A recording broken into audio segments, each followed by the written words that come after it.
darling little active children to listen to this programming, this nonsense about, oh, good grief, it drives me crazy. I mean, and then, of course, you have to say, what parent would do that to a child, to put him someplace where, well, don't get me started on the education system. Pardon me, the school system. I don't have a problem with education. It's schooling. It's definitely just wrong for children. Anyway, so then, but here's the thing, and I said to a friend, I said, it's funny, my parents' generation missed the boat completely. Their parents saw the shift. Like, my grandparents must have seen the shift. They must have witnessed that there was something really wrong. For example, I had one of my grandfathers used to write an article in the Toronto paper way back in the 30s, and one of his bylines, he used to have a column, and one of his bylines was, "We are being governed and taxed to death." Well, when I saw that, I jumped out of my chair. I said, good God, it's in my DNA. Now, whether that's true or not, I don't know. But the point was, he knew there was something wrong. And so did I, unbeknownst. But you see, my father, or my parents' generation, they missed the whole thing. They didn't witness it going from real to unreal.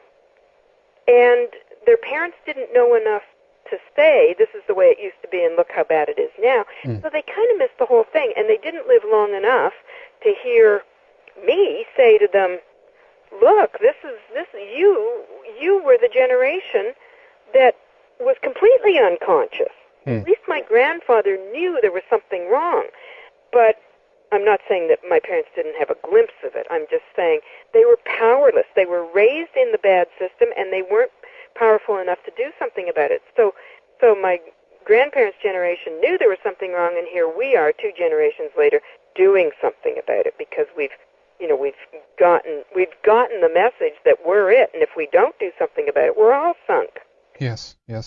And hasn't it maybe something to do as well? It depends on the nature of the time that you're living in. If you're kind of in a happy state, so to speak, if your surrounding is good, you're having a good job, you have the money, you have no reason to upset the system, right? Then you don't want to rock the boat in that position. But if you're under some kind of pressure or the system that you're in isn't providing for you, then you consequently begin to ask questions as well. So in a way, it's kind of good that these kind of minor little tragedies, if you will, that temporarily financial system is a bit low, but that spawns people to actually ask questions about the system itself and the nature of it. Isn't that right? Perfect. You are right on. That's exactly it. Let's face it, we all know wealthy people who say, well, I'm hardly going to do something about it. It's worked for me. Yes. But we know way more people who have been beaten up. I mean, I said to a friend yesterday, I said, I don't even think I associate with anybody who hasn't been to jail. Really? Do you know what I mean? There's just so many people who have gotten into some trouble, some form of trouble, from the alleged authorities. They're not authorities, but because it's spreading, they're so desperate, they're picking on people that, 50 years ago, if you heard they were in trouble with the law, my God, this was unheard of. But now it's everybody. I mean, everybody knows somebody that's in trouble. So, you're right. We could look at this as a blessing in disguise because that's what builds the fire under us, right, and makes us move. Yeah. Because how many of us would have continued to sit back? In fact, I get letters and emails all the time from people who say, I was just going along like everything was, I guess it's good enough. And then suddenly, bam, I got hit with this. Well, now I'm taking a look at it. Well, this is actually good. I mean, I'm sorry that people are losing their houses and worse. Of course. Being locked up. But at least it's forcing people to say, okay, we got it. There's something wrong here. We need to fix this. We need to take a look at it. Now, I will say this. Unfortunately, for the past dozen years or so, which is as long as I've been doing this, we've been fighting them. We've been saying, you can't do this to us. And, of course, that's absolutely the wrong way to tackle anything, never mind this. So, fortunately, somebody got it into his brain to say, maybe this is supposed to work for us. Maybe this has been designed to work for us. Let's take a look at that and see where that might be. Well, sure enough, he came up with, it's written their laws. They're supposed to be working for us. We just got these rogue agents in there temporarily who shouldn't be there. They're just, selfish, arrogant bastards. Oh, pardon me. That's fine. You can say it.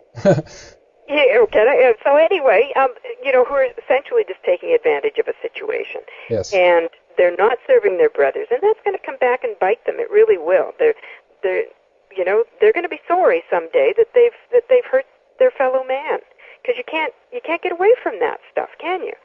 So anyway, the way to fix it is simply to say, do your job, and if you're not going to do your job, then I will file a commercial lien against you, and that will freeze everything, and that'll make you do your job. So it's but you don't tell them, you just do it. Sure. Now, it's a bit of a process, filing this commercial lien. It's not that hard, but you kind of have to sort of know what you're doing, and most people don't. How about lawyers? Is there any kind of people in regards to how this operates that you actually can go to and ask for this, or is that a bad idea to go to a lawyer or something like that?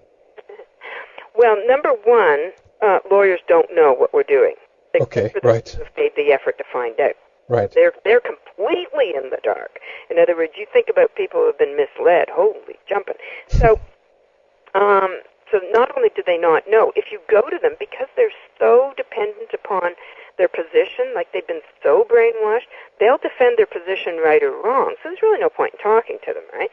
So the other thing is, if you hire an attorney to represent you, well, now you've just given away your sovereignty, right? Because you're not declaring that you're a man on the land and you can manage your own affairs. Yes. You're crying to somebody saying, will you help me? Well, that doesn't get you anywhere, does it? So, yes. I'd leave the attorneys out of it. They don't know. They're not going to help you. Yes. Unless you got one who's got an open mind, but I've never met one. But anyway.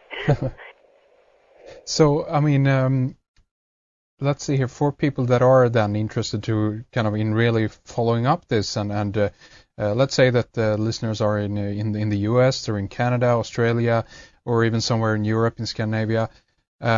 What would you recommend the first thing to do? I guess go through your book, of course, and read that thoroughly.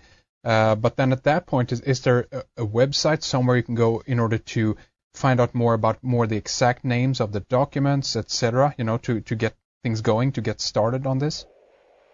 I wish there were a very straightforward place to go. There's a whole lot on the internet about this, but it's confusing and complicated and convoluted because, I read a lot of stuff and I think, well, he could have put that into one page, and I don't want to read 50. Yes. And there's audios and there's all kinds of stuff. And the only thing, what I'm intending to do is, as I grasp better and better what's really going on, I intend to put my grasp of it on my blog. And even at that, if I come up with something that I think is particularly brilliant on my blog, I will, by that I mean if I find something that's brilliant, on my blog I will direct people to it. But I have this feeling that my job, because people write these documents and I read them, and first of all, they're too long, and second, they're badly written. And that annoys me because I think, well, now I don't know who you're talking about. Who's they? So it sort of bothers me. So as I come to an understanding about what this is really all about, I write an article about it and I post it. And not only does that help me understand what I'm doing, but I think it makes it easier for other people. Now, I'm not saying that I've written the best stuff out there. I'm just saying I think I'm good at making it succinct and well written, presuming that I grasp the concept accurately. But I wouldn't write anything unless I did. So if it's not there, it's because I don't get it. But right. I'm catching on like way, way, way better and faster because I'm sort of doing some of the research here. Yes. And even if that happens to be studying other people's stuff. But I just have to say